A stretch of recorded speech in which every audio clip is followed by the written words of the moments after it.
Puji Tuhan, selamat pagi Bapak Saudara semua. Sebentar kita akan mendengarkan renungan kebenaran firman Tuhan. Mari kita berdoa terlebih dahulu. Pujian syukur kami naikkan ke hadapan Allah Bapa di sorga, dan kiranya dipermuliakan selalu Tuhan Yesus Kristus, Tuhan dan Juru Selamat kami. Kami akan mendengarkan firman-Mu, urapan-Mu kiranya boleh menyertai dan menjadi bagian kehidupan kami, sehingga kami boleh mendengar, mengerti, dan menjadi pelaku kebenaran firman Tuhan. Sembunyikan kami semua di belakang salib Tuhan. Kiranya Yesus semakin bertambah, kami semakin berkurang. Kuasa iblis dengan pekerjaan dan kuasanya kami patah hancurkan dalam nama Yesus. Biarlah Roh Kudus dan firman-Mu yang selalu memimpin hati dan pikiran kami, sehingga lebih hari kami boleh lebih dekat dan bersandar pada Tuhan. Kami sambut firman-Mu, mengucap syukur di dalam nama Tuhan Yesus Kristus. Haleluya. Amin. Puji Tuhan. Pada hari ini saya akan berbicara tentang pembahasannya, yaitu begitu besar, dalam dan luas. Itulah kasih Allah yang tak mampu kita pikirkan. Dan ayat utama kita terdapat di dalam Lukas 15 ayat 18 sampai dengan ayat yang ke-19. Saya bacakan untuk yang kasih Tuhan. Aku akan bangkit dan pergi kepada Bapakku dan berkata kepadanya, Bapa, aku telah berdosa terhadap sorga dan terhadap Bapa. Aku tidak layak lagi disebutkan anak Bapa. Jadikanlah aku sebagai salah seorang upahan Bapa. Sadar dan berserah. Itulah tema kita pada hari ini. Kisah ini menceritakan tentang kisah anak yang hilang, yaitu anak yang meminta warisan kepada ayahnya lalu menghabiskannya dengan cara berfoya-foya. Ada satu kebiasaan di daerah Timur Tengah, daerah Israel pada zaman Tuhan Yesus Kristus hidup, bahwa warisan itu dibagikan setelah orang tuanya tidak ada lagi. Jadi ketika anak yang terhilang ini, anak yang bungsu, meminta warisan kepada ayahnya, itu berarti dia menganggap ayahnya sudah tidak ada. Jadi ada satu hal yang tidak baik, hal yang durhaka yang dilakukan oleh anak bungsu ini. Tetapi karena bapaknya adalah bapak yang baik, maka keinginan anak yang bungsu ini pun diberikan. Dengan harta yang ia miliki, maka harta ini tidak dipergunakan dengan benar, tetapi dia memilih untuk dipergunakan di dalam jalan yang sesat, jalan orang berdosa, yaitu dia berfoya-foya dan menghabiskan semua harta warisan yang ia miliki. Akhirnya kehidupannya menjadi jatuh miskin, sengsara, dan sampai kepada titik di mana ia harus bekerja pada seorang tuan yang memiliki peternakan babi, dan dia harus memberi makan babi-babi tersebut.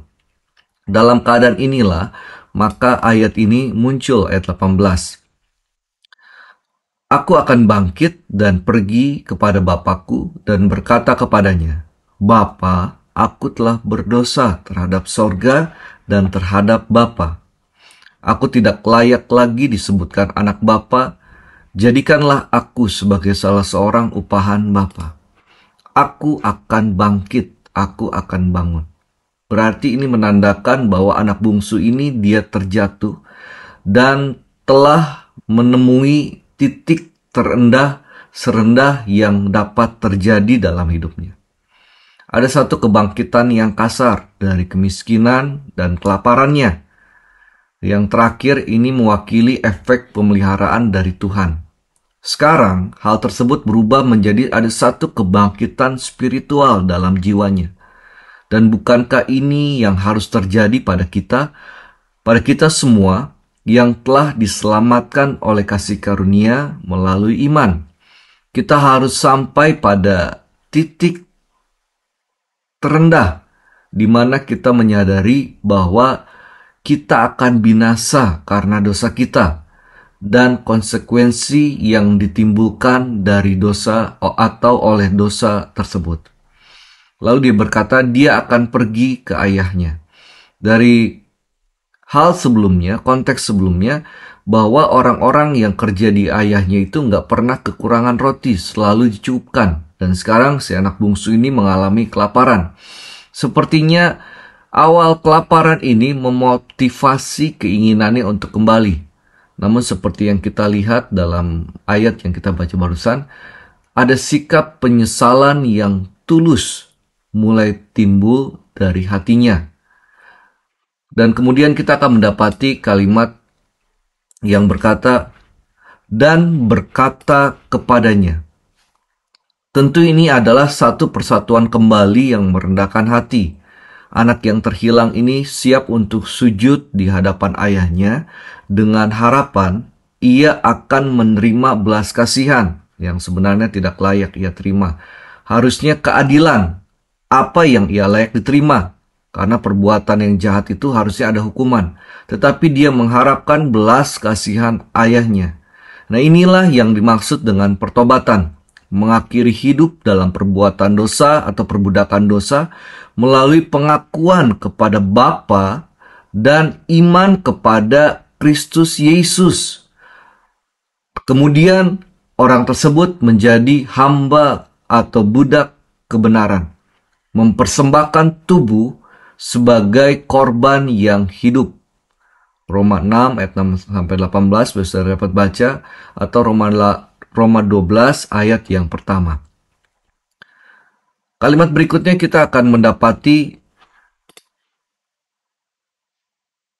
Bapa, aku telah berdosa terhadap sorga dan terhadap Bapa. Telah berdosa, hamartano, artinya telah gagal memenuhi kehendak Bapa, keinginan Bapa dalam hidup anak yang terhilang atau anak bungsu tersebut. Aku telah berdosa adalah kata yang sulit diucapkan, dan dia akan mengatakannya terlebih dahulu. Bahasanya adalah, kalau hamartano tentang dosa bahasa aslinya, berarti dia telah melepaskan anak panahnya dan gagal mencapai sasaran. Gagal mencapai apa yang diinginkan oleh Bapa dalam kehidupan anak yang terhilang tersebut. Saya akan menutup dengan seorang hamba Tuhan bernama Red Pichet mengambil 5 poin, tetapi saya ambil 2 poin saja tentang ayat yang ke-18 dan 19 ini. Yang pertama adalah pertobatan. Dia berkata, anak yang terhilang berkata kepada dirinya sendiri, aku akan kembali kepada ayahku. Tahukah Anda apa itu pertobatan? Kata itu berarti mengubah pikiran Anda. Pertobatan adalah apa yang terjadi ketika Anda telah berjalan ke satu arah dan akhirnya Anda mencapai dasarnya. Dan Anda berkata, aku sudah cukup lama berjalan di jalan ini. Aku akan berbalik dan aku akan pergi ke jalan ini sekarang. Pertobatan adalah perubahan pikiran yang membawa pada perubahan hidup. Artinya, mengubah arah hidup Anda. Yang kedua adalah kejujuran. Anak yang terhilang itu berkata, aku akan berangkat dan kembali kepada ayahku dan berkata kepadanya, Bapa, aku telah berdosa terhadap sorga dan terhadapmu. Saudara akan tahu bahwa kita benar-benar serius ingin mengubah hidup kita saat kita berhenti mencari-cari alasan atas perilaku kita. Pikirkan apa yang bisa dikatakan anak yang hilang itu. Itu benar-benar kesalahan kakak laki-laki saya. Dia selalu mengganggu saya dan ayah lebih menyukainya. Atau dia mungkin berkata, jika ayah saya memberi lebih banyak uang, saya tidak akan berada dalam kesulitan ini. Atau wanita murahan itu merayu saya dan kemudian mencuri uang saya. Dan petani itu tidak pernah memberi saya pekerjaan yang bagus, peternak itu. Dia bisa saja menemukan 1000 alasan, tetapi anak yang terhilang ini tidak melakukannya. Dia hanya berkata, saya telah berbuat dosa. 3 kata ini sederhana, sangat singkat, tetapi sangat mendalam. menandai dimulainya kehidupan baru bagi anak yang terhilang ini. Saat kita berhenti mencari-cari alasan atas kegagalan kita, kita tidak jauh dari kehidupan yang benar-benar baru. Tuhan Yesus memberkati. Mari kita berdoa.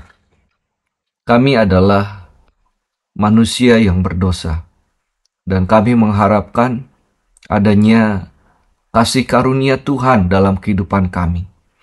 Bapak itu Tuhan, tolong kami. Biarlah Bapa di sorga boleh menyambut kami kalau kami berada dalam keadaan yang terhilang, dan kehidupan kami boleh dipulihkan, sehingga kami boleh hidup dalam kebenaran firman Tuhan, dalam kehendak Tuhan. Pikiran kami yang salah kami mau rubah dalam nama Yesus. Kami mau hidup dalam pertobatan. Kami mau hidup dalam kebenaran. Kami mau hidup menyenangkan hati Tuhan. Terima kasih Tuhan. Berkati hari ini, berkati aktivitas kami. Biarlah semua ada dalam pimpinan firman dan Roh Kudus. Dan Tuhan Yesus dipermuliakan. Yang sakit, di dalam nama Yesus ada kesembuhan. Yang susah, dalam nama Yesus ada penghiburan. Yang menemukan jalan buntu, dalam nama Yesus Allah berikan jalan keluar. Ketika kami ditolong, dilawat, diampuni, biarlah Tuhan Yesus dipermuliakan sekarang sampai selama-lamanya. Mengucap syukur di dalam nama Tuhan Yesus Kristus. Haleluya. Amin. Tuhan Yesus memberkati saudara semua. Selamat beraktivitas dan selamat menjalani hidup berjalan bersama dengan Tuhan. Amin.